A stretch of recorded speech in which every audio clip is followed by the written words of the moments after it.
ஓம் பத்ரம் கர்ணேபி ஸ்ருணுயாம தேவாः பத்ரம் பஷ்யேம அக்ஷபிஹிர் யஜத்ராः ஸ்ரங்கய துஷ்டுவாம்சஸ்தனூபிः व्यशेम देवहितं यदायुः स्वस्ति न इन्द्रो वृत्रस्रवाः स्वस्ति न पूषा विश्ववेदाः स्वस्ति नस्तार्क्ष्यो अरिष्टनेमिः स्वस्ति नो बृहस्पतिर्ददातु ओम शांति शांति शांति.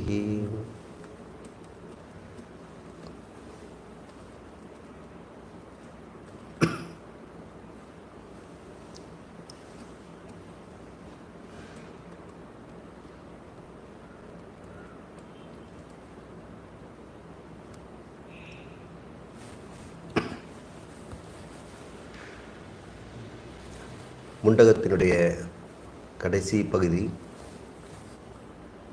உபசம்ஹாரம் என்று சொல்வார்கள். முடிவுரையாக முண்டகம் பிரம்மஞானத்தை உயர்த்தியும் பிரம்மஞானியினுடைய தன்மையும் அவனுடைய பெருமையும் கூறி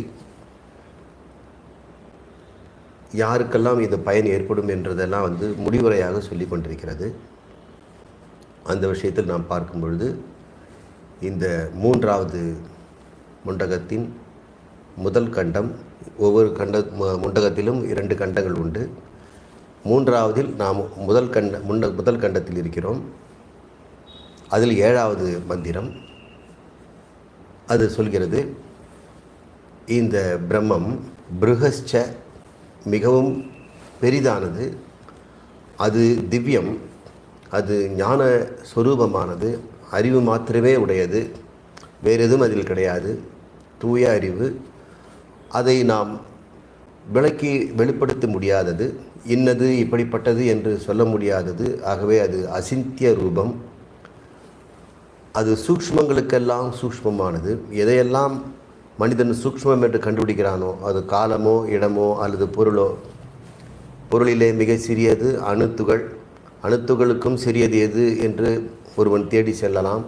காலத்திலே மிக சிறியது என்று அந்த பிளாங்க்ஸ் கான்ஸ்டன்ட்னு சொல்லக்கூடிய பிளாங்க்ஸ் டைமோ அல்லது பிளாங்க்ஸ் டிஸ்டன்ஸ், எங்கு சென்றாலும் ஒரு குறிப்பிட்ட தூரம் வரைத்தான் நாம் கண்களாலும் காதுகளாலும் பார்க்க முடியும். அதன் பிறகு புலன்களால் பார்க்க முடியாது. மிகச்சிறிய நேரத்தை நாம் புலன்களால் எப்படி கண்டுபிடிக்க முடியும்? அந்த அளவு நம்மளால் புலன்களால் கண்ணாலேயோ காதாலேயோ பார்க்க முடியாது. பொருளையும் கூட மிக சிறுசாக போக போக கண்ணாலையும் காதாலையும் கேட்க முடியாது. அதன் பிறகு கருவிகளை பயன்படுத்துகிறோம். ஒரு தூரத்துக்கு அப்புறம் கருவிகளும் பயன்படாதுன்னு போயிடும். அப்புறம் எதை கொண்டு அந்த மிக குறுகிய காலத்தை அறிகிறோம்? புலன்களாலா? இல்லை, உங்களுடைய அறிவால் தான். உங்கள் அறிவின் துணையால் மிக சிறிய காலம் இருக்கக்கூடும். உங்கள் அறிவின் துணையால் மிக மிக சிறிய இடைவெளி இருக்கக்கூடும். உங்கள் அறிவின் துணையால் இந்த துகள்களுக்கும் அடிப்படையான துகள்களுக்கும் ஒரு துகள் இருக்கக்கூடும் என்று எப்படி அறிகிறீர்கள்? உங்கள் அறிவினால் தான் அறிகிறீர்கள்.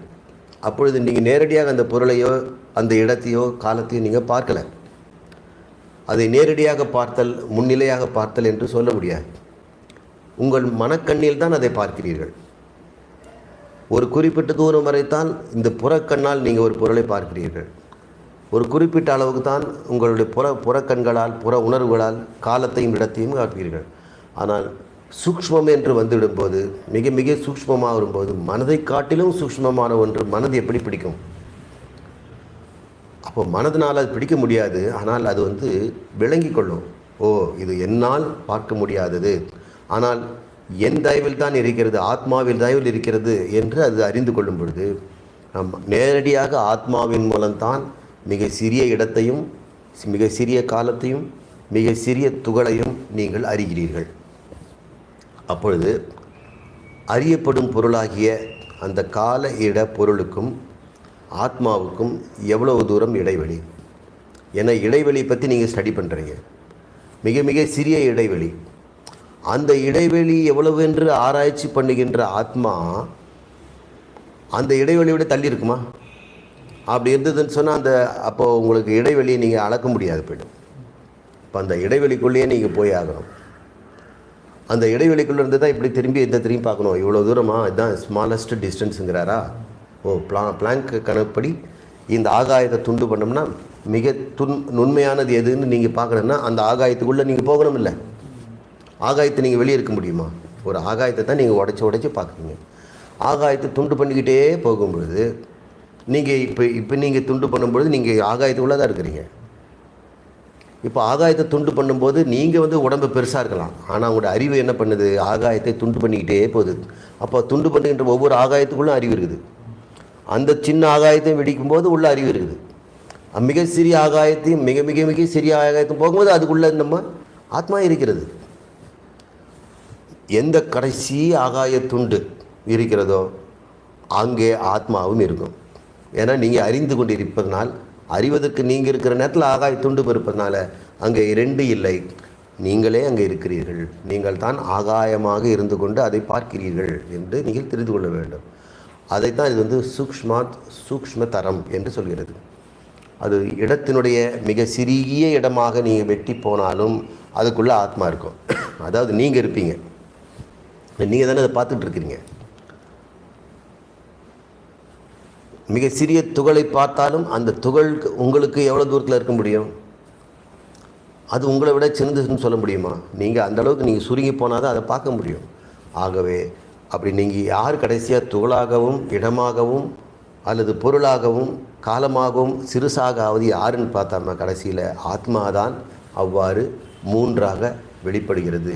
அது நீதான் என்று தெரிந்து கொள்ள வேண்டும். அதைத்தான் அப்படிப்பட்டது சூக்ஷ்மதரம். இந்த சொற்கள் எல்லாம் பார்த்தோம்னா சாதாரணமாக இருக்கும், இருக்கிறதுலே ரொம்ப ஃபைனுங்க, அதை விட ஃபைன் ஆத்மா அப்படின்னு அப்படி சொல்லிட்டு போயிடலாம். கொஞ்ச நேரம் அது நாம் நிதித்தியாசனம் செய்து பார்த்தோம்னா அட ஆத்மாவை காட்டிலும் நுண்மையாக ஒன்று இருக்கிறதுக்கு எது இருக்க முடியும் அப்படிங்கிறத நம்ம கண்டுபிடிக்கும் போது அந்த ஆத்மா நானே தான் அப்படின்னு எனக்கு அளவு கிடையாது, காலம் என்ற அளவும் கிடையாது, இடம் என்ற அளவும் கிடையாது, பொருள் என்ற அளவும் கிடையாது. ஏன்னா அந்த மூன்றிலும் நான் இருக்கிறேன், மூன்றையும் அறிபவனாக இருக்கிறேன். நான் அறிவதால் மூன்றும் இருக்கின்றன. ஏனால் அறிவு எப்பொழுதுமே இருந்து கொண்டிருக்கும்.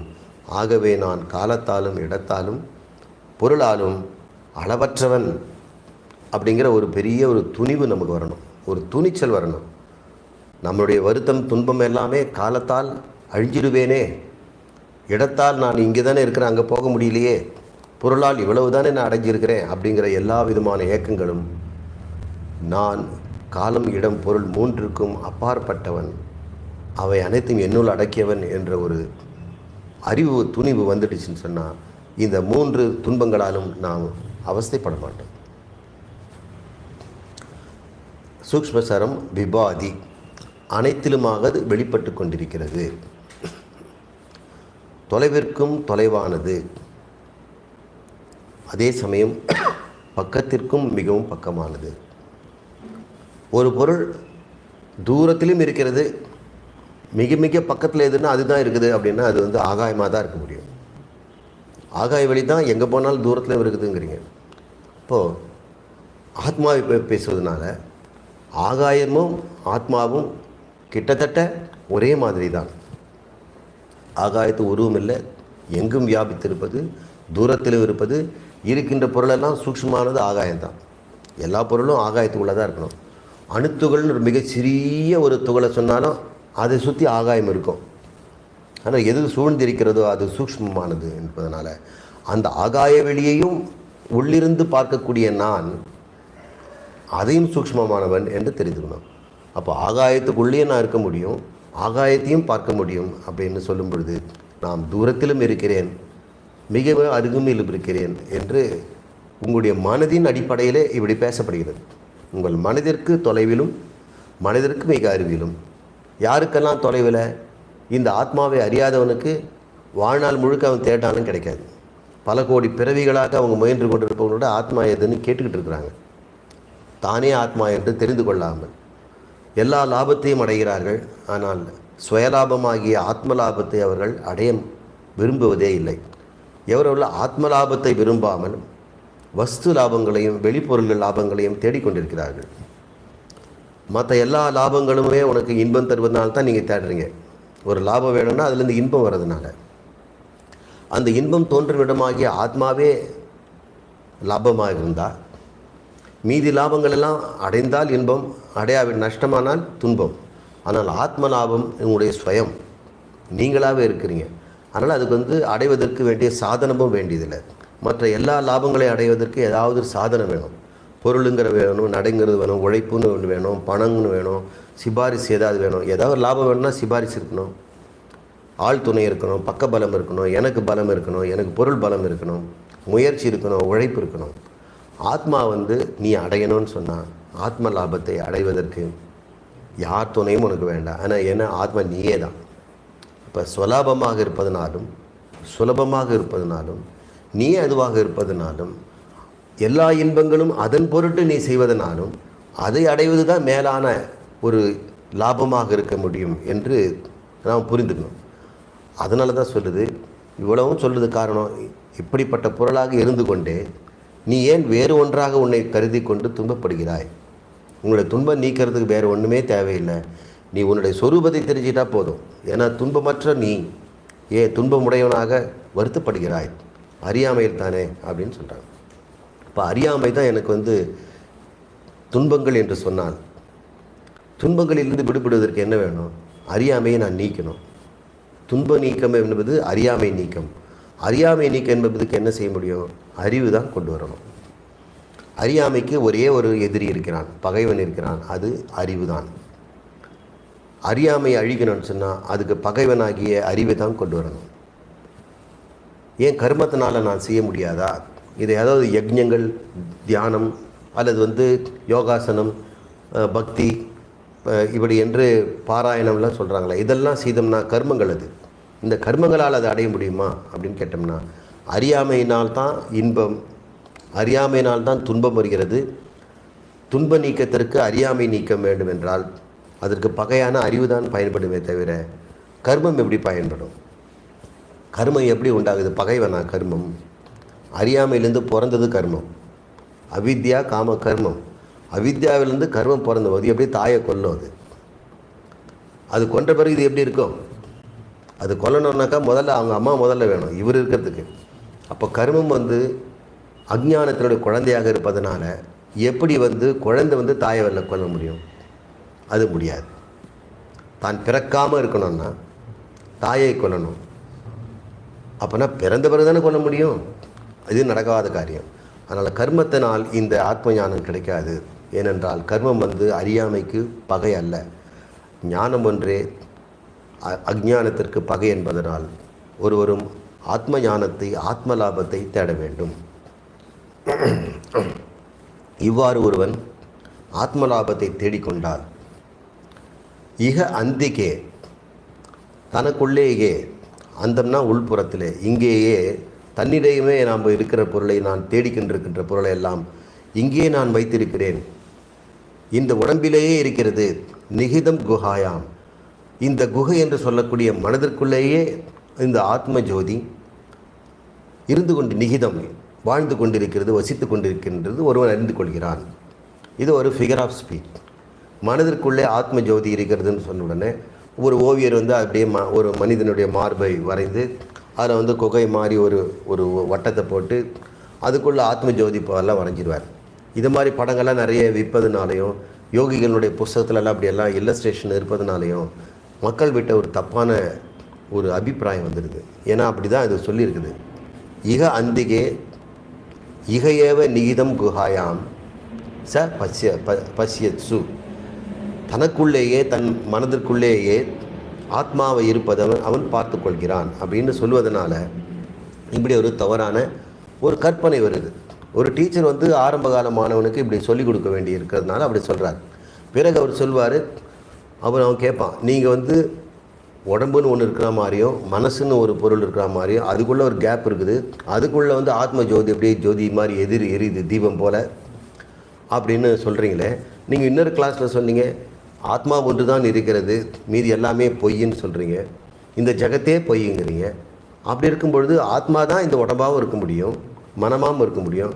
அப்புறம் மனமாகவும் உடம்பாகவும் இருந்து கொண்டு மறுபடியும் ஆத்மா உள்ளே போய் அதில் இருக்கணும்னு எப்படி இருக்க முடியும் அப்படின்னு அவன் கேட்கும்போது, அப்போ புத்திசாலியான கேள்வி கேட்பதனால நீ உத்தம அதிகாரி, உனக்கு இது பொருந்தாது, நான் உனக்கு வேறு மாதிரி சொல்லித்தரணும் அப்படின்னு நம்முடைய சொல்லித் தருகின்ற முறையை நாம் மாற்றி சொல்கிறோம். அதுவரை இப்படி நம்ம புரிந்து கொள்கிறோம்.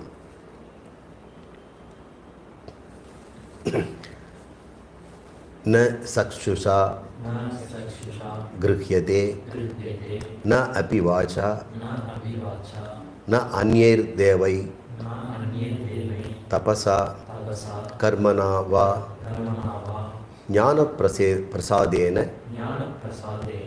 விஷுத்த சத்வ ததஸ்து தம் பஷ்யதே நிஷ்கலம் தியாயமான.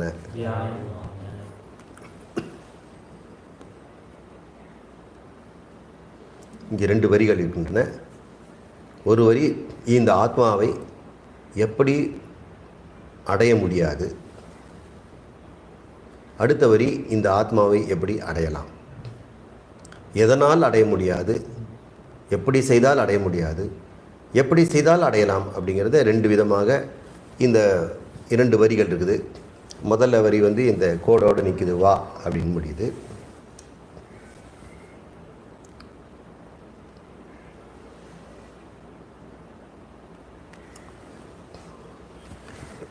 வா என்றால் அல்லது,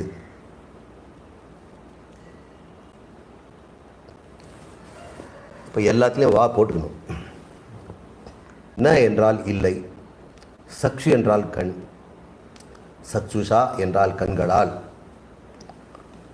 கண்களால் அப்படின்னு சொன்னால் நம்ம என்ன செய்யணும், மற்ற எல்லா விதமான புலன்களையும் சேர்த்துக்கணும். புளூரல்ங்கிறதுனால கண் முதலான, கண்ணாலேயோ காதாலேயோ நாவாலேயோ அல்லது வாசனையாலேயோ மூக்காலேயோ தொட்டு ஸ்பரிசத்தாலேயோ அல்ல. கிருஹ்யதே என்றால் பற்றுவது.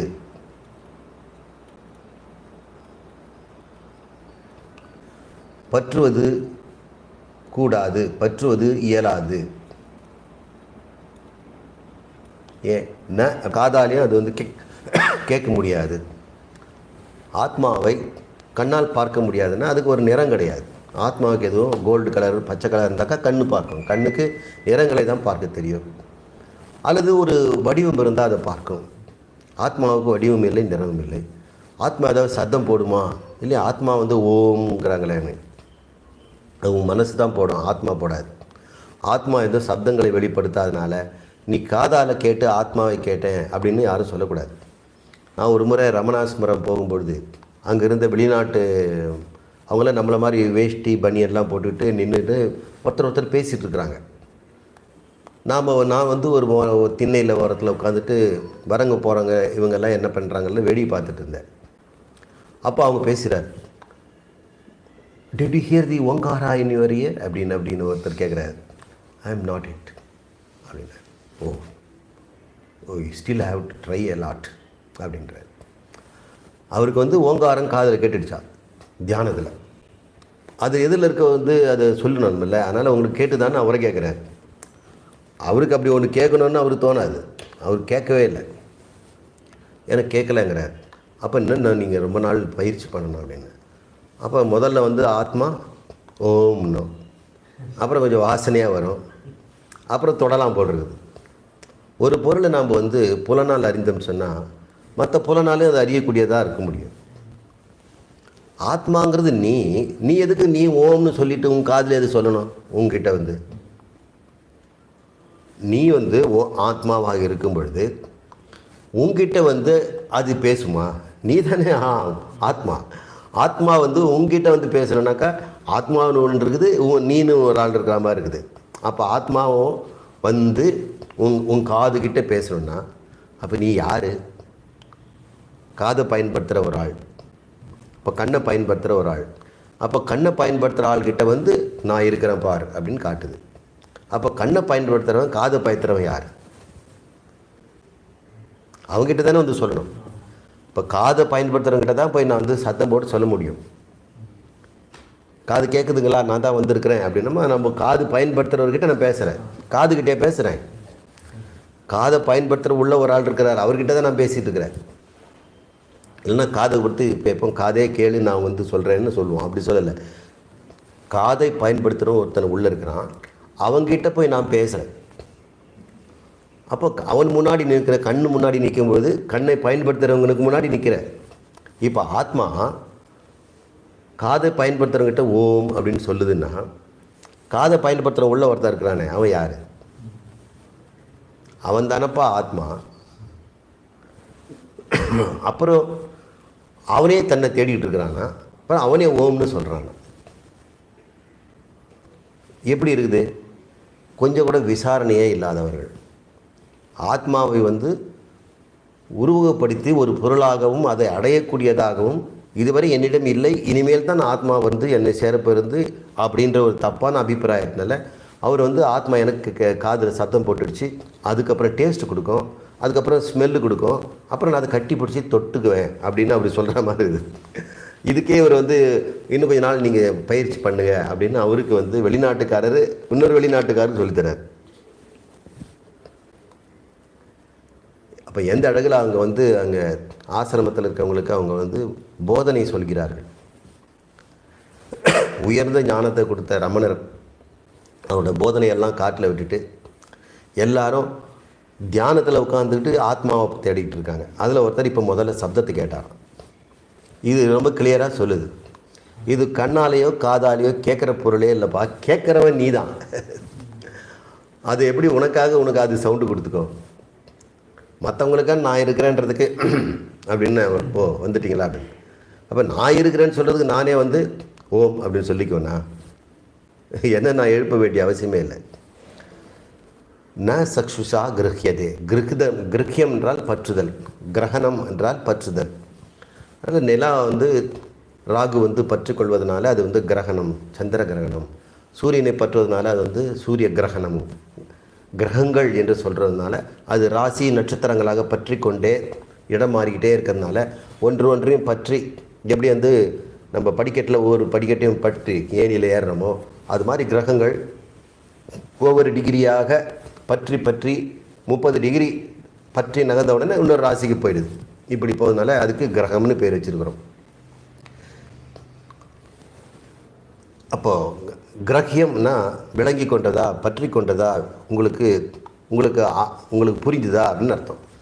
ந சக்ஷுஷா கிரஹ்யதே. இது கண்களால் பார்க்கக்கூடிய ஒரு முன்னிலை பொருள் அல்ல, உங்களுக்கு முன்னாடி இருந்து பார்க்குற பொருள் அல்ல, முன்னிலை பொருள் அல்ல. ந அபி வாச்சா. இந்த நாவை கொண்டா இங்கேயும் போட்டுக்கணும், இங்கே இருக்குது ஏற்கனவே. ந அபி. அபிங்கிறது கூட, வாக்காலும் கூட. இது வாக்கு. பேச்சாலும் கூட. இந்த அபினா கூட, அதனால் கூட ந கிருக்கியத்தை. இந்த கிருக்கியத்தை இங்கே மறுபடியும் போட்டுக்கணும். ஒருவேளை இந்த வாக்கால் யாராவது சொல்லி கொடுத்தோம்னா அதை புரிஞ்சிக்கலாம்ல. சில பேர் நான் அப்படி இருக்கோம் இப்படி இருக்கோன்னு ஒரு இடத்தெல்லாம் சொல்லுவாங்க. அதை பார்த்த உடனே ஓரளவுக்கு என்னங்க இப்போ புரிஞ்சிக்க முடியுது அப்படின்னு நம்ம தெரிஞ்சுக்கிறோம். நம்ம தெரியாதவர் பழகாதவரை பற்றி அறிமுகப்படுத்துகிறார். ஒரு பெரிய பாடகர் இருக்கிறாரு, அவர் பெங்களூர் இருக்கிறாரு, அவரை நீங்கள் பார்த்துருக்கீங்களா அப்படின்னு. நான் பார்த்ததில்லைன்னா அவர் வடிவத்தெல்லாம் சொல்கிறார். அந்த உருவத்தெல்லாம் சொல்லும் பொழுது வாக்கால் கொஞ்சம் விளக்க முடியுதுல்ல. அப்படி இந்த ஆத்மா வாக்கால் விளக்க முடியுமா அப்படின்னா அப்பவும் முடியாதா? அது ஏங்க வாக்கால் அது முடியாது அப்படின்னா, வாக்கால் நீங்கள் பயன்படுத்திக்கிற சொல்களெல்லாம், சொல்லுங்கிறது வாக்கு. இந்த வாக்குக்குன்ட்டு என்னென்ன பாசிபிலிட்டி இருக்குது அப்படின்னு பார்த்தோம் சொன்னால், வாக்கு, பேச்சம்,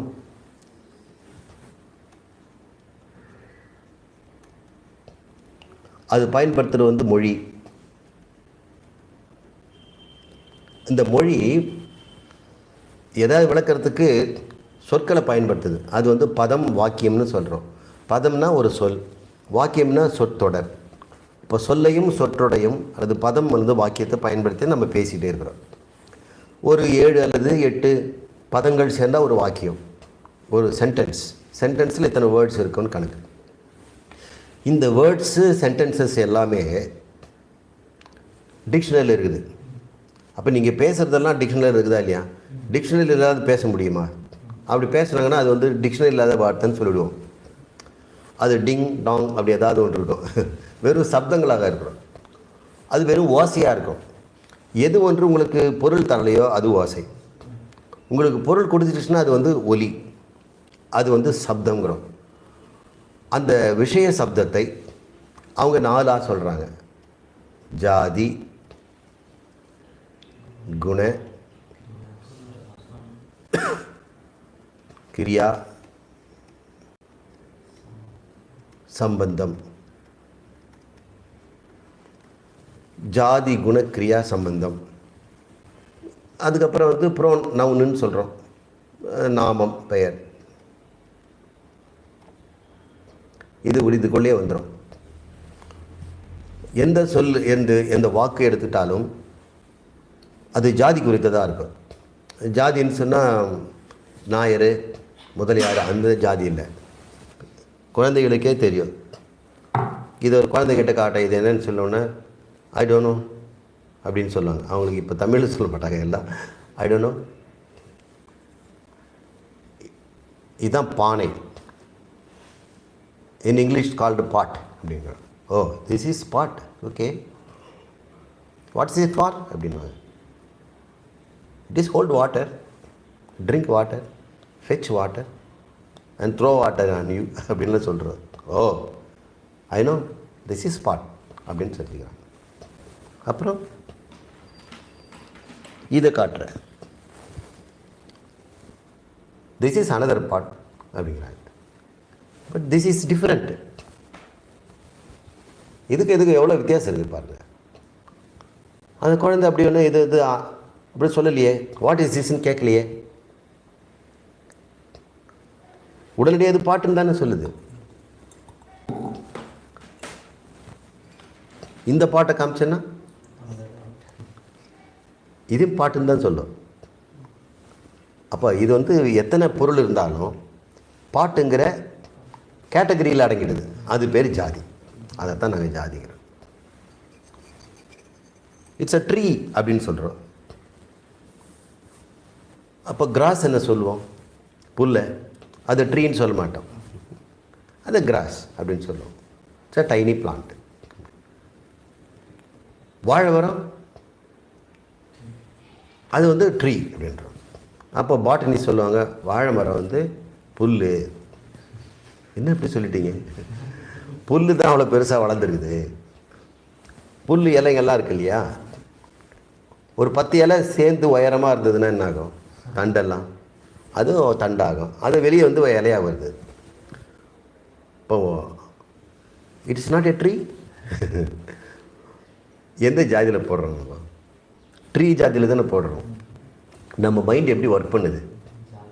ஏதாவது ஒரு 5 அடி 6 அடி இருந்தால் ட்ரீ, 4 அடி உள்ளே இருந்ததுன்னா அது புஷ்ஷு, புதர் அப்படிம்போம். அதுக்கு இருந்தால் செடியும்போம், தரையோட தரை இருந்தால் புல்லும்போம். அந்த வகையில் எத்தனை புல்லில் எத்தனை விதமான புல் இருக்குது. சின்ன புதரில் எத்தனை வகையான புதர் இருக்குது. எல்லாமே ஒரே வார்த்தையில் போடுறோம். அங்கெல்லாம் ஒரே புதராக இருக்காங்க, போகாத அப்படின்னு சொல்கிறோம். ஸோ அது மாதிரி சொற்கள் தான் நம்மக்கிட்டே இருக்குது. அப்புறம் அதுக்குள்ளே இருக்கக்கூடிய பானைகளுக்குள்ளே பானை, சட்டி, குடை அப்படின்ற நவுன்ஸ் இருக்குது. இதெல்லாம் தான் நம்முடைய மொழியில் இருக்கக்கூடியது. அப்புறம் குணங்களை வச்சு நம்ம சொல்கிறோம். பிக்கு, ஸ்மால், இது பெருசு, இது சிறுசு, இது வளைவானது, இது நேரானது, கூர்மையானது. அப்புறம் பச்சை நிறம், சிவப்பு நிறம், சூடானது, குளிர்ச்சியானது, இப்படி என்ன இப்போ சொல்கிறோம்? தூரத்தில் இருக்கிறது, மிக சிறியது, ரொம்ப ஃபாஸ்ட்டு அப்படின்னு சொல்கிறோம். இப்போ எல்லாமே குணங்கள் தான். ஒரு பெயர் அல்லது குணத்தை வச்சு நம்ம வந்து பேசிகிட்டு இருக்கிறோம். அப்புறம் ஒரு பொருள் அதனுடைய குணத்தை சொல்லிட்ட பிறகு அது என்ன செய்யுதுன்னு வேறு சொல்லணும். அது கொதிக்குதா, நடக்குதா, ஓடுதா, படுக்குதா, பேசுதா, இதெல்லாம் நம்ம வந்து கிரியாவில் வருது, அதோடைய செயல்கள். இப்போ சம்பந்தங்கிறது உறவு. இதுக்கு பக்கத்தில் அது இருக்குது, இதுக்கு மேலே அது வச்சுருக்குறாங்க, இது கீழே இருக்கிறது, இதுலேருந்து வந்து தான் இது, இதனுடைய மாமன், இவன் மச்சன், இவன் நாத்தனார், இப்படின்னு உறவுகளை சொல்கிறோம். இது பேனா, இது வைக்கிற ஸ்டாண்டு அப்படின்னா அந்த ஸ்டாண்டு அதுக்கு ஒரு உறவாயிடுது. அப்புறம் இந்த பேனாவை கொண்டு போய் மேஜையில் வை அப்படின்னு சொன்னால் மேஜை இதுக்கு சம்பந்தம் ஆகிடுது. இப்போ எல்லா வார்த்தைகளுமே அதன் மீது, இதன் மீது, அதற்குள், இதற்குள், அதனால், இதனால் என்பதெல்லாம் சம்பந்தத்தில் வந்து. இப்போ இந்த மொழியை ஆராய்ச்சி பண்ணுறவங்க இப்படி தான் சொல்கிறாங்க. இதை வச்சு தானே நீங்கள் வந்து ஆத்மாவை நீங்கள் சொல்லணும். நீங்கள் வந்து கண்ணால் பார்க்க முடியாது, காதால் கேட்க முடியாது. சரி வாச்சால் முடியுமா அப்படின்னா, வாக்கால் நீ வந்து பேசுகிறது எல்லாமே இதில் இருக்கிறதுனால ஆத்மா இதில் எதுலையுமே வரலையே. ஆத்மா எந்த ஜாதி, எந்த ஜாதியில் போடுவீங்க? எந்த ஜாதியிலுமே அது போட முடியாது. ஒரு கூட்டத்துக்குள்ளே அது அடங்கலை. எந்த கூட்டத்துக்குள்ளே நீங்கள் போடுவீங்க? அது வந்து அறிவு சுரூபமாக இருக்குது. அறிவு கூட்டத்தில் அது போட முடியும்னு சொன்னால், நீங்கள் அறிவு கூட்டத்தை எங்கேயாவது கூப்பிட்டு நீங்கள் இந்த ஒரு மொழியில் சொல்லியிருக்கீங்களா? அறிவு ஜாதின்னு ஏதாவது ஒன்று இருக்குதா? அப்படி இருந்தால் ரொம்ப சந்தோஷமாக இருக்குது. தூய இருப்பாக இருக்கக்கூடிய ஒன்றாகிய அத்வைத ஞானம், அத்வைதமாகிய ஆத்மாவுக்கு அது ஒன்றாக இருப்பதனால அதுக்கு இன்னொன்றே கிடையாது. சஜாதிய விஜாதிய ஸ்வகத பேத ரகிதம். அதுக்கு அதை போன்ற இன்னொரு ஆத்மா இல்லை. அதனால் நீங்கள் ஜாதி பெயரை சொல்ல முடியாது. ஆகாயம் போன்றது அப்படின்னா ஆகாய ஜாதிக்குள்ளே அது விழுந்துடும். அப்படி ஆகாயம் மாதிரி ஆத்மா ஒரு விஷயத்தில் இருக்குது, சர்வ வியாபகத்தில். மற்றபடி இல்லாதனால அந்த ஆகாய ஜாதியில் அது விழாது. அதனால் ஜாதி அதை போல இன்னொரு ஜாதியும் இல்லை, அதற்கு வேறான இன்னொரு ஜாதியும் இல்லை, அதற்குள்ளேயும் கூட இந்த சம்பந்தமோ குணங்களோ இல்லை. அதனால் அதுக்கு ஜாதியற்றது. ஆத்மா நிர்குண வஸ்து, எந்த குணமும் இல்லை. குணம் இருந்தால்தான் நீங்கள் வந்து கண்ணு மூக்கு காது தொட்டு எல்லாம் பார்க்க முடியும். கிரியா இருக்கணும், அது அசையணும். அசையணும், ஓடுது பிடி அப்படின்னு சொல்லிடலாம். ஆத்மா விட்டுறாத கும்பகம் பண்ணு மூச்சு அப்படியே அடக்கு உள்ள, அப்போ வெளிச்சம் வரும் பாருங்க. அப்படியெல்லாம் செயலெல்லாம் வராது. அதனால் முக்கியெல்லாம் மோதல்லாம் பண்ணக்கூடாது. அது கிரியாவாரையும் பெறுவதில்லை, அதுக்கு எந்த உறவும் கிடையாது. அது வந்து அசங்கம், எதனோடு சம்பந்தம் படுறதில்லை.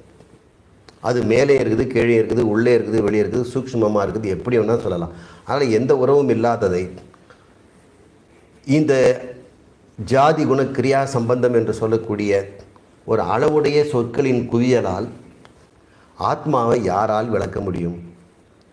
அதுவே விளக்கவே முடியாது. அதனால் ந அபி வாச்சா, வாக்கினாலும் கூட ந அபி, ந அந்யைர் தேவை. தேவைன்னா இந்திரியங்கள்.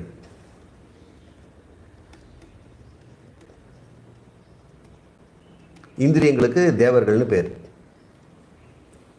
முதல்ல வந்து சக்ஷு அப்படின்னு சொல்லும் பொழுது நமக்கு புலன்களை சொன்னோம்.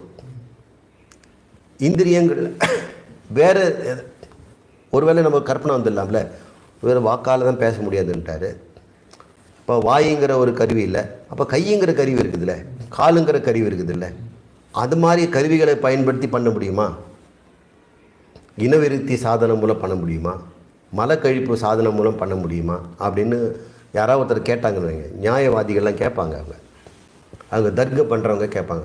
கரெக்டாக எல்லாத்தையும் சொல்லிவிடுங்க. நீங்கள் வந்து புலன்களால் பார்க்க முடியாது, வாக்கால் பேச முடியாது, கையால் பட்டுருந்து சொல்லவே இல்லையே நீங்கள், நான் கையால் பிடிச்சிட்டு போனேன் ஆத்மாவை அப்படின்னு கேட்டுருவாங்களே அப்படின்ட்டு. அல்லப்பா, அந்யை வேற எந்த இந்திரியங்களாலும் அந்நீர் தேவைசு அதன்களால் கூட ந கிரகியத்தை பற்ற முடியாது. ஓ, இப்போ நான் புரிஞ்சுக்கிட்டேங்க. அதனால தான் வந்து தபஸ் செய்து ஆத்மாவை பெறணும்னு சொல்லியிருக்கிறாங்க பெரியவங்க. பார்த்தீங்களா? எல்லாம் வாங்க, எல்லாம் கிளம்புங்க, தபஸ் செய்யலாம். நோ, தபசாவா, தபசாலும் கூட அல்ல அப்படின்னு முதல்ல போட்டாச்சு. அல்லது தபசாலோ கர்மனா கர்மங்களாலோ முடியாதுன்னு ஒரே அடி அடிச்சிட்டு. என்னடா இப்படி ஆகிப்போச்சு? நமக்கு தெரிஞ்ச எல்லா டெக்னிக்கும் நம்ம பயன்படுத்தி பார்த்துட்டோம், ஒன்றுலேயும் இந்த ஆத்மா அகப்படுவதில்லை. மண்டு ஆத்மா இன்னொரு பொருளாக இருந்தால் நீ வந்து கிரகியம் பண்ணிவிடுவா, இந்திரியங்களை பிடிச்சிடுவேன். தபஸில் வந்து நீ வந்து ஏதாவது ஒரு காலத்தில் உனக்குள்ளேயே கூட பெற்றுக்கலாம். சில பேர் சொல்கிறாங்க தபஸ் செய்தோம்னா ரொம்ப நேரம், தபஸ்னா மெடிடேஷன் அவங்க நினச்சிட்டு இருக்கிறாங்க. அவங்க மாதிரி ஏதோ ஒன்று பண்ணுவாங்க, வேறக்கட்ட மாதிரி இருப்பாங்க, நெருப்பை சுற்றி அடிச்சுட்டு நடுவில் உட்காந்துவாங்க, தண்ணியில் மிதப்பாங்க, தலைக்கீழே இருப்பாங்க, கயிறு கட்டி தொங்கிக்கிட்டு இருப்பாங்க, மலை உச்சியில் போய் ஒரு மொட்டை பாறையில் உட்காந்துக்குவாங்க. எதையாவது ஒன்று செய்கிறது பேர் தபஸ். அப்படி இந்த தபஸ் என்ற முறையினால் எதை நீ செய்து கொண்டிருந்தாலும் இனிமேல் அடையக்கூடிய பொருளுக்கு தான் இதெல்லாம் வந்து சார்ச்சு. பார்க்காத பொருளை கண்ணை கொண்டு பார்க்கணும். இது வரைக்கும் நான் பார்த்தது இல்லைங்க, கண்ணால் பார்த்துக்கப்பா அப்படிங்கிறோம். இது வரைக்கும் நான் செய்யலைன்னா தபஸ் செய்து அடைஞ்சிடலான்னு சொல்லணும். அல்லது கர்மனா அப்படின்னு சொன்னால் கர்மங்களால். கர்மங்களுக்கு பக்தி, பிரவச்சனம் கேட்கறது, அல்லது தியானம் பண்ணுவது, ஜபம் செய்வது, பிரார்த்தனை செய்வது, இப்படிலாம் மெடிடேஷன்லாம் பண்ணுறாங்களே, அகங்கிருக தியானம்லாம், இப்படி உபாசனைகள்லாம் செய்யறதுலாம் கர்மனாங்கிற கேட்டகரி வருது. இதில் சில யஜ்ஞங்கள்லாம் இருக்குது. இந்த யஜ்ஞத்தினால என்னென்னமோ அடைகிறாங்க. தேவலோகத்தெல்லாம் போய் அடைகிறார்கள். மாந்திரிகெல்லாம் செய்ய முடிகிறது, இல்லாத பொருளை கொண்டு வர முடிகிறது. இதெல்லாம் நாங்கள் யஜ்ஞத்தில் பண்ணிடுறோங்க. எதோ அமானுஷ சக்தியெல்லாம் அங்கே யஜ்ஞங்களால், யாகத்தினால் செய்ய முடிஞ்சு போயிருது. அந்த யாகத்தில் செய்து அந்த சாம்பல் அதில் மேலே போட்டு ஒரு புகை உண்டாச்சுன்னு சொன்னால் அப்புறம் ஆஹான்னு சிரிச்சிட்டு ஒரு ராட்சசம் வருவான். அப்புறம் என்ன நான் செய்யணும்னு கேட்பான். அவனுக்கு இதெல்லாம் சொல்லுவாங்க. இதெல்லாம் சினிமாவில் பார்த்துருக்குறோம். அப்படி ஏதாவது யஜ்ஞத்தின் மூலம் அது நெய்யில் அதை கொண்டு போய் போட்டு புகையை விட்டோன்னா ஆத்மா திடீரென்று வெளியே நிற்குமா அப்படின்னா அப்போவும் நிற்காது. தபசாலெல்லாம் வராது. ஏன் இப்படிலாம் சொல்கிறாங்கன்னா, நம்ம பேசுகிறது ஆத்மா உன்னை பற்றி. உன்னை நீ அறிவதற்கு எதுக்குடா கண்ணுன்னு கேட்குது. ஆத்மா நீ என்று நீ புரிஞ்சுக்கிறதுக்கு நீ எதுக்கு கண் திறந்து பார்த்து உன்னெல்லாம் தேடிக்கிட்டே இருக்கிற? நீ எங்கே தேடுவேன் பார்த்தால? கடைசியில் நானுங்கிற உடம்பை தான் தேடுவேன். உன் கண்ணால் பார்த்தோம்னா முன்புறத்தை தான் உன்னால் பார்க்க முடியாது. உன் பின்னால் வருது கண்ணும் பார்க்காது. கண்ணே கண்ணை பார்க்குமா அதுவும் பார்க்காது. இப்படி இருக்கிற லட்சணத்தில் நீ உன்னையே நீ பார்ப்பதற்கு கண் எதற்கு? கண் தேவையில்லை, வாக்கு தேவையில்லை, இந்திரியம் தேவையில்லை, தபஸ் தேவையில்லை, கர்மங்கள் தேவையில்லை. ஏனென்றால் நீ தான் இருக்கிறியே. இல்லாததை அடைவதுக்கு தான் இதெல்லாம் தேவை. உங்களிடம் இப்போது இல்லாத ஒரு பொருளை கண்டு கேட்டு தொட்டு நீ அறிவாய், அல்லது பேசி கேட்டு அதை பெறுவாய், அல்லது இந்திரியங்களால் தொட்டு எடுத்து நடந்து சென்று அடைவாய், அல்லது தபஸ் என்ற முறையில் மனதாலும் செய்து ஏதாவது காரியத்தில் செய்யலாம், அல்லது கர்மங்களாலும் செய்யலாம். இதெல்லாமே உன்னிடம் இல்லாததை பெறுவதற்கு தான். இந்த கேட்டகரி எல்லாம் what is not available now to you, இப்பொழுது உன்னிடம் இல்லாததை பெறுவதற்கு. ஆனால் ஆத்மா எப்பொழுதுமே உன்னோடு இருக்குது. ஏன்னா நீ தான் அது. இது எப்பொழுதுமே அடைந்த வஸ்து. இதை நாம் செய்தோ தேடியோ பெறுவதல்ல. என்கிட்ட இருக்கிற ஒரு பொருளை நான் எதுக்கு அடையணும்? சில சமயத்தில் இந்த கம்மலை தொலைச்சிட்டு காதலையே போட்டுக்கிட்டு கூட தேடிட்டு இருக்கலாம், அல்லது இந்த பாக்கெட்லேயே எங்கேயோ கூட விழுந்திருக்கலாம். இதை தேடிட்டு இருப்போம் பல காலம், அப்புறம் நம்ம கண்டுபிடிச்சிக்கலாம். ஆனால் என்கிட்ட இருக்கிற ஒரு பொருள் தான் அது. ஆத்மா அப்படி கூட இல்லையே. நீ தொலைக்கவே முடியாத பொருள் தானே, உன்னை விட்டு விலகி போகாத பொருள் நீ தான் அது. ஆகவே அதற்கு இந்த மெத்தடெல்லாம் தேவையில்லை. இது சித்த வஸ்து.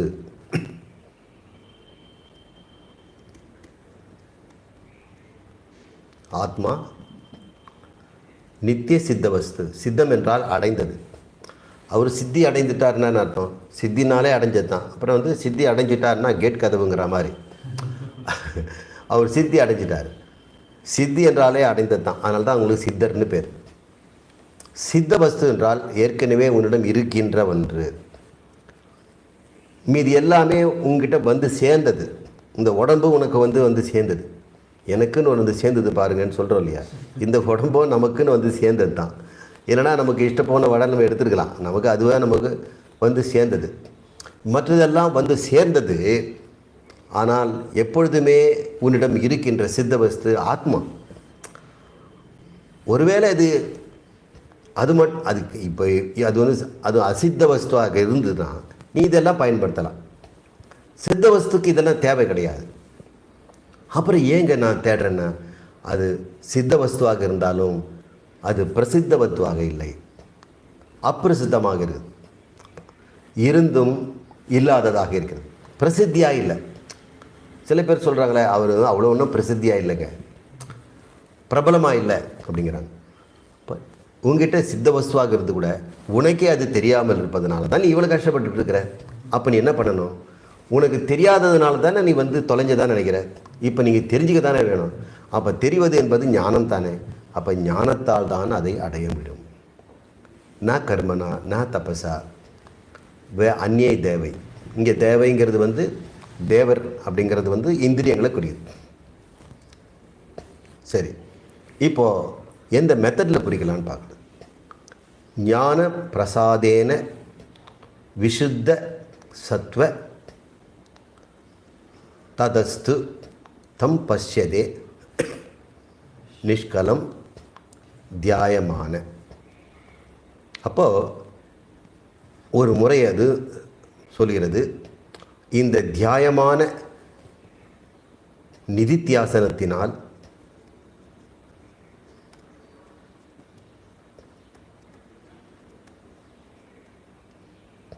நிதித்தியாசனம் அப்படின்னு போடுவோம். இது தியாயம். தியானம்ங்கிறது வந்து தியாயமான நிதித்தியாசனத்தினால் அடையலாம். இந்த நிதித்தியாசனம் செய்கிறதுக்கும் என்ன வேணும்?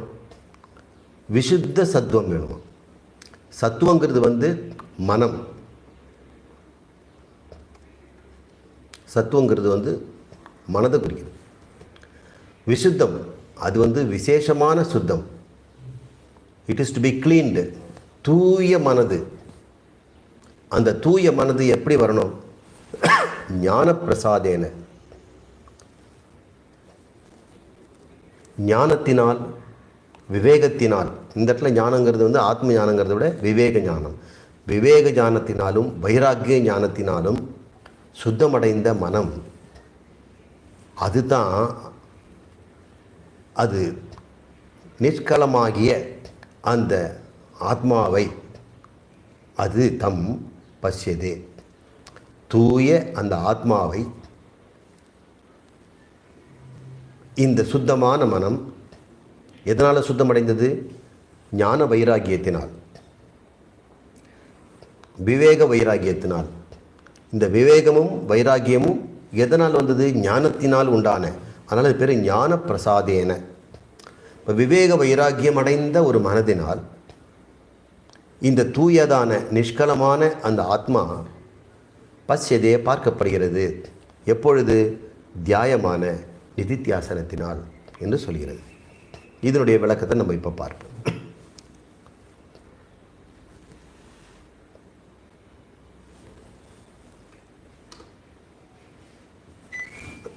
ஞான பிரசாதம்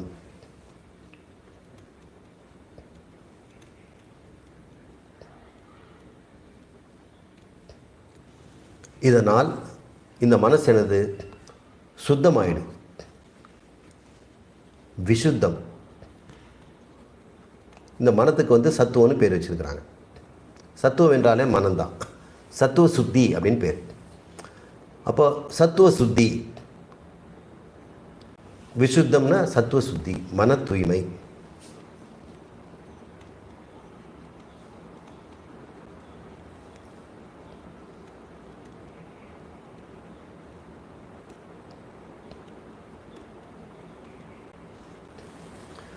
யார் ஒருவருக்கு சத்துவ சுத்தி, மன தூய்மை வந்துவிட்டதோ, எப்படி வந்துச்சு? ஞான பிரசாதேன, ஞான பிரசாதத்தினால் உண்டான இந்த மன தூய்மை என்பதனால மனசை தூய்மை செய்வதற்கு ஞான பிரசாதங்கிற ஒரு சாதனம் தேவைப்படுது. இந்த ஞான பிரசாதங்கிறது என்னன்னா விவேக வைராக்கியம்.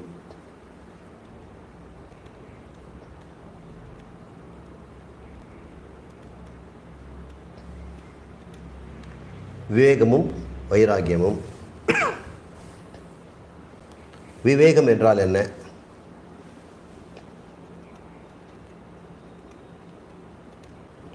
பிரித்தறிதல், பிரித்து அறிதல்.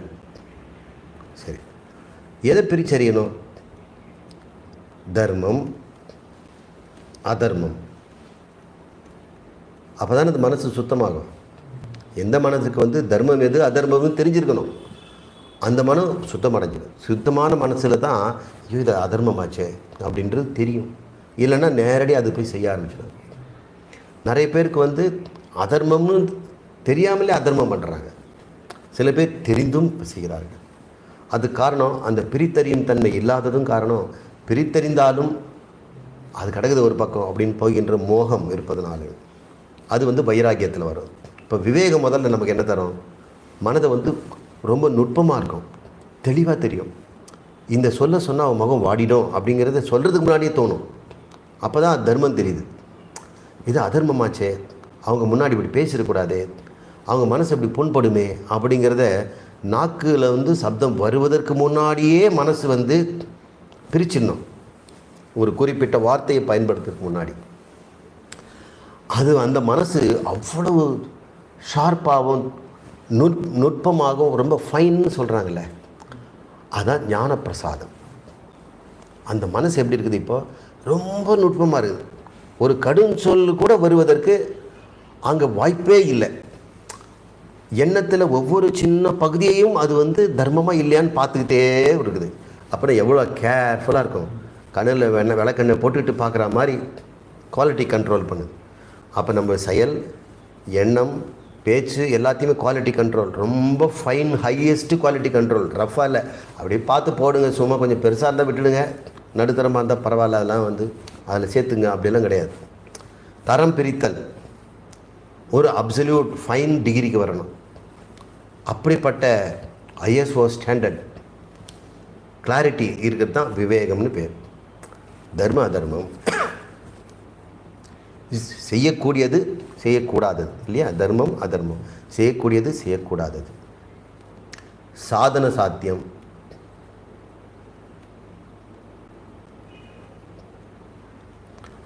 எதுக்கு எது அப்படின்னு தெரியணும். ஆத்மாவை அடைவதற்கு என்ன சாதனம் கேட்டோம்னா, ஆத்மாவை எதுக்கே அறையணும் அப்படின்னு. அப்புறம் எல்லோரும் முயற்சி பண்ணுறாங்களே, அது அறியாததுனால. சரி, அவங்க அறியாததுனால அவங்க அடைஞ்சாகணும்ல, அதுக்கு என்ன பண்ணணும்? அறிஞ்சிக்க வேண்டியது தான் பாக்கி, மற்றதெல்லாம் செய்யலாம், அதெல்லாம் தேவையில்லை அப்படின்னு சொல்லக்கூடியது எது சாத்தியம்? ஆத்மா சாத்தியம். அதுக்கு சாதனம் ஞானம். ஞானம் அஞ்ஞானம் நீக்கி என்று தெரியணும். இப்போ ஒவ்வொன்றுத்துக்கும் உனக்கு சாதன சாத்தியம் தெரியுது. ஹைதராபாத் போகிறது சாத்தியம்னா அதுக்கு சாதனம் என்ன? நீ கண்டுபிடிச்சிக்க. உங்களுடைய கெப்பாசிட்டி பொறுத்துங்க. ஃப்ளைட்டில் போகிறதுனா போகலாம், ட்ரெயினில் போகிறதுனா போகலாம், கார் ஒன்று புக் பண்ணி கூட போகலாம், பொடி நடையாக அப்படி நடந்தும் போகலாம்.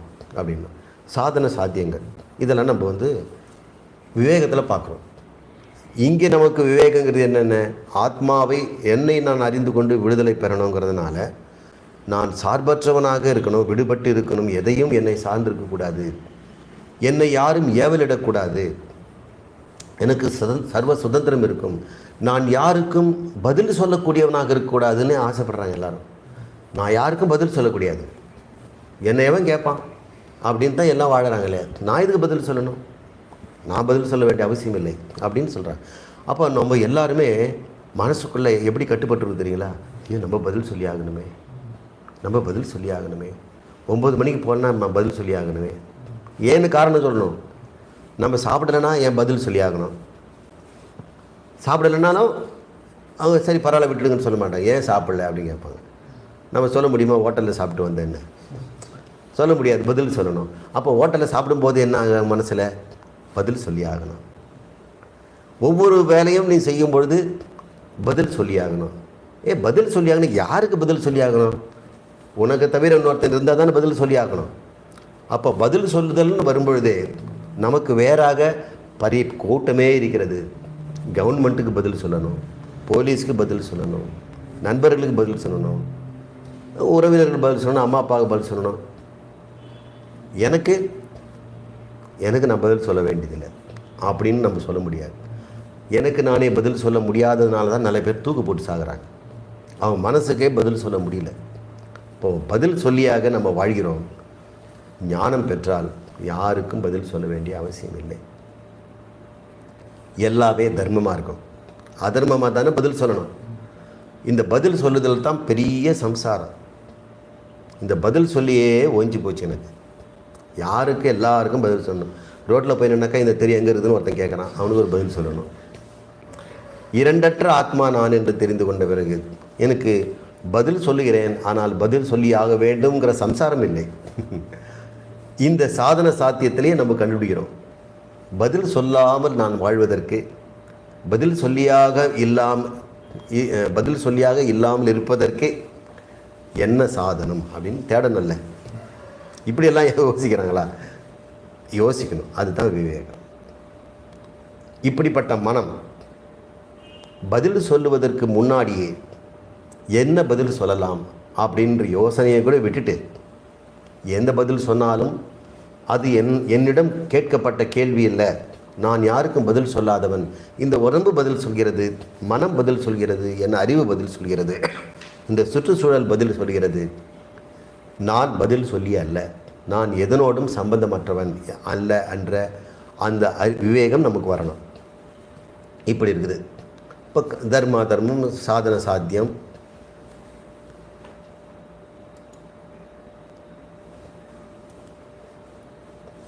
சரி, இப்படி நிறைய இதில் லிஸ்ட் பெருசாக போகும். பிரித்து நம்ம பார்க்கலாம். இன்னொன்று வந்து நித்தியம் அநித்தியம், எது இன்பம் எது துன்பம், நித்திய அநித்தியம் கூட நம்ம பார்க்கலாம். எது நித்தியம் எது அநித்தியம், இது நல்ல ஒரு விவேகம். மாறாதது நித்தியம், மாறாதது மாறினா தானே அது வந்து பழசாகும். ஒரு பொருள் மாறிக்கிட்டே இருந்ததுன்னா பழசாயிடும், தேய்மானம் ஆகும், அப்புறம் கடைசியில் அது வந்து கண்டமாகி தூக்கி போட்டுரும், கடைசியில் தேஞ்சு போயிடும். சதன கட்டையை அழைச்சிக்கிட்டே இருக்க வச்சுங்க, மாறிக்கிட்டே இருக்குது. எவ்வளோ நேரம் இழப்பீங்க? கடைசி துண்டு கையில் பிடிக்கிற வரைக்கும் தானே பண்ணுவீங்க. அதுக்கப்புறம் அதே எடுத்து நெத்தியில் பூசிங்க, அப்புறம் அழிஞ்சு போச்சு. மாறிக்கொண்டிருப்பது தேயும், தேய்ந்து கொண்டிருப்பது அழியும். இதானே ஷட்விகாரங்கிறோம். அப்போது நித்தியம் அப்படிப்பட்டதல்ல. அநித்தியம்ங்கிறது மாறக்கூடியது, தேயக்கூடியது, மறையக்கூடியது. இந்த லிஸ்ட்டு நீங்கள் விவேகத்தில் கண்டுபிடிங்க. பார்த்தோன்னா நிச்சயம் ஒருத்தன் ஆத்மா கண்டுபிடிச்சிடுவான். நித்தியமுங்க கேட்டகரியில் ஆத்மா தான் வரும், உன்னை தவிர வேறு எதுவுமே வராது. மீது எந்த பொருளை நீங்கள் ஆராய்ச்சி செய்தாலும் அது அநித்தியம் நீங்கள் கண்டுபிடிச்சிட்டிங்கன்னா கட்டாயம் நித்தியமாக இருக்கக்கூடியது யார்? இது அநித்தியம் அநித்தியம் அநித்தியம் எவன் கண்டுபிடிச்சானோ அவன் நித்தியம், நான் தான் நித்தியம். ஆத்மா வந்து அழிவதில்லைன்னு ஒருத்தன் கண்டுபிடிப்பான். அப்போ அதுக்கு விவேகம் வேணும் இல்லையா? இந்த ஞான பிரசாதம் இருந்தனா எப்படி இவனுக்கு வந்து ஆத்மா தெரியும்? நித்திய அநித்திய விவேகம் இருக்கணும் இல்லையா? நித்தியா நித்திய விவேக வஸ்து அப்படின்னு தான் தத்துவபோதத்தில் நமக்கு விவேகத்துக்கே டெஃபினேஷன் தராங்க. இப்போ வைராக்கியம்,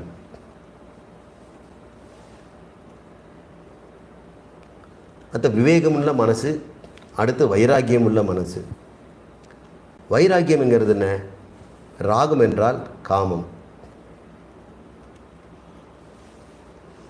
ஆசை, ஆசை நீங்கிய மனது. ராகம் என்றால் ஆசை, விராகம் என்றால் ஆசையற்றது, வைராக்கியம் என்பது ஆசையற்ற மனம். இப்போ வைராக்கியம் என்றது ஆசை நீங்கியது, விருப்பு வெறுப்புகள் நீங்கிய ஒரு நிலை. அப்போ மனசில் வந்து விருப்பம் இல்லை வெறுப்பும் இல்லை அப்படின்னா எல்லாத்தையும் என்ன எப்படி பார்க்குது? வந்து விருப்ப வெறுப்பு இல்லாமல் பார்க்குது. அவர் விருப்பம் இல்லைங்க, அதனால் அவருக்கு அதெல்லாம் கொடுக்காதீங்க, முறுக்கு பஜ்ஜியெல்லாம் கொடுக்காதீங்க, அவர் சாப்பிட மாட்டார்னு சொல்லாதீங்க. அவர் விருப்பு வெறுப்பு இல்லைங்கிறதுனால அவர் சாப்பிட மாட்டார்னு அர்த்தம் கிடையாது. விருப்பு வெறுப்பு இல்லாமல் சாப்பிடுவார், அது செய்யலாம்ல. விருப்பு வெறுப்பு இல்லாமல் சாப்பிடலாம்ல, விருப்பு வெறுப்பு இல்லாமல் கேட்கலாமில்ல, விருப்பு வெறுப்பு இல்லாமல் தொடலாமில்ல, விருப்பு வெறுப்பு இல்லாமல் எதையும் செய்யலாமில்ல. அப்படிப்பட்ட மனம் எப்படி இருக்கும்? எப்பொழுதுமே இந்த விருப்புனால் துள்ளி குதிக்கிறதும் வெறுப்புனால் துவண்டு விழுகின்ற இந்த ரோலர் கோஸ்டர், இந்த விளையாட்டு திடலாம் ஒரு குழந்தைகள்லாம் அப்படியே ஓன்னு சத்தம் போடும், மேலேறி சடார்னு கீழே இறங்கி மேலே ஏறும். எதுக்கு இவ்வளோ மேலே ஏறினாங்கன்னா கீழே விழுறது தான். அது விழுறது ஒரு த்ரில்லு. வாழ்க்கையில் இப்படி மேலே ஏறினா கீழே ஏறணும், மேலே கீழணும், இப்படி பண்ண ரோலர் கோஸ்டர். அந்த மாதிரி வாழ்க்கை விருப்பு வெறுப்பினால உண்டாகும். விருப்பு வெறுப்பு இல்லை என்னென்ன ஆகும்? Smooth running. எப்பவுமே ஸ்மூத்தாக ஒரே மாதிரி தான் இருப்பாங்க. இப்படி குதிக்கிறதும் இல்லை அப்படியும் இல்லை. உங்களுக்கு எந்த வாழ்க்கை வேணுங்க? குதிக்கிறதும் விழுறதுமா? தேவையில்லைங்க, எப்பவுமே ஒரே மாதிரி இருந்தால் போதும்னு சொல்கிறோம் இல்லைங்களா? அப்படி தான் வைராக்கியம்னு பேர். எந்த மனதில் இப்படிப்பட்ட விவேக வைராக்கியத்தினால் விருப்பெருப்புகள் நீங்கியதினால் ஞான பிரசாதமானதோ, இப்போ ஞானத்துக்கு தயாராகிடுச்சு அப்படிப்பட்ட மனம். இது வந்து ஞான பிரசாத மனங்களை வந்து 26 வகை வகைப்பாடுகளாக பகவான் 11ஆம் அத்தியாயத்தில் வேறு சொல்லியிருக்கார். அந்த ஒரு லிஸ்ட்டு பெருசாக பார்க்கலாம். அதெல்லாம் செய்தோம்னா என்னாகும்? சுத்த சத்துவம் ஆகிடும், மனம் தூய்மை அடைகிறது. ததஸ்து தம் பசியதே, அதை கொண்டு தான் ஒருவன் அந்த ஆத்மாவை பார்ப்பான். எப்படிப்பட்ட ஆத்மா? நிஷ்கலம். எப்போ பார்ப்பான் அவன்? தியாயமான தன் நிதித்தியாசனத்தினால் அவன் நிச்சயம் பார்க்கிறான். அடுத்த வகுப்பில் இந்த தியாயமான என்று முதல்ல என்னமோ சொல்லிட்டார், தப்பசாலாம் கிடையாதுன்னு சொல்லிட்டார், கடைசியில் தியானம் பண்ணுன்னு சொல்கிறீங்களே அப்படின்னு கேட்கக்கூடாது இல்லையா? அதனால் இந்த விஷயத்தை நாம் மறுபடியும் அடுத்த வகுப்பில் நாம் பார்க்கலாம்.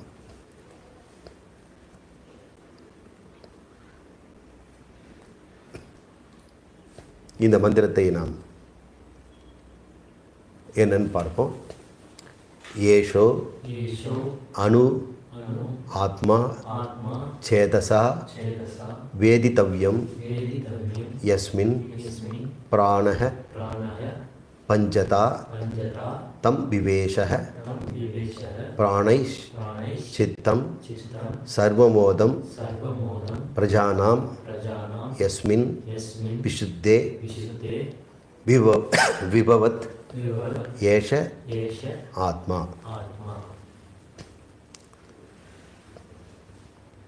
இந்த அணு சூக்ஷ்மமான ஆத்மா வேதித்தவ்ய கட்டாயம் தெரிந்து கொள்ள வேண்டும். சேதசா வேதித்தவ்ய கட்டாயம் தெரிந்து கொள்ள வேண்டும். எதில்? யஸ்மின் பிராணக பஞ்சதா 5 வகை பிராணன்களும் சம்விவேஷ மிக நுட்பமாக உள்ளே புகுந்து செல்கின்றனவோ.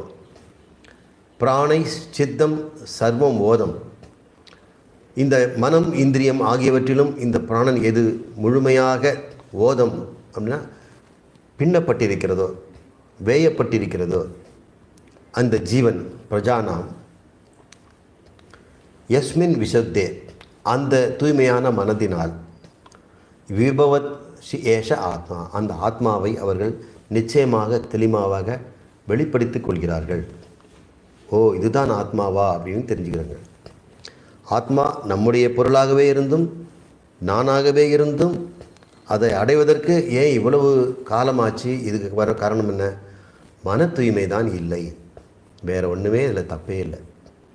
ஆத்மாவை நீ தேடி தேடி தேடி கண்டுபிடிக்கிறதுக்கு காரணம் இன்னமும் நான் காட்டி கொடுக்குறேன்னு சொல்லிட்டு லட்சக்கணக்கான பேர்கிட்ட ஃபீஸ் வாங்கிட்டு சொல்லி கொடுத்துட்டு இருக்கிறவங்கெல்லாம் என்ன செய்கிறாங்க? மன தூய்மையை கொடுக்கணும். மன தூய்மை இல்லாததுனால நம்ம ஃபீஸை கட்டி இதை தெரிஞ்சுக்க போகிறோம். மன தூய்மை இல்லாதனால கை கூசாமல் ஃபீஸை வாங்கிட்டு சொல்லித்தராங்க. மன தூய்மை தான் அதுக்கு தேவை.